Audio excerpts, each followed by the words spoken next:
عن نبی مالک الاشجعی عن نبیہ، حضرت ابو مالک اشجعی اپنے باپ سے روایت کرتے ہیں، قالا انہوں نے کہا، کانا رجل اذا اسلم، جب کوئی آدمی مسلمان ہوتا، علمہ النبی صلی اللہ تعالی علیہ وسلم الصلاۃ،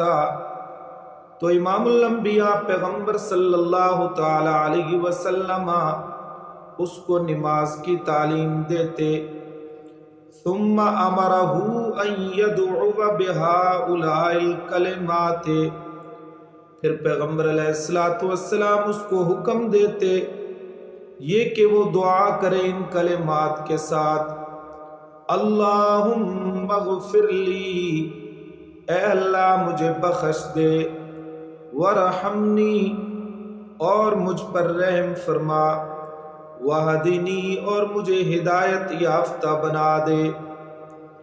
وعافنی ورزقنی، اور عافیت عطا فرما مجھے اور رزق حلال عطا فرما مجھے، رواہ مسلم،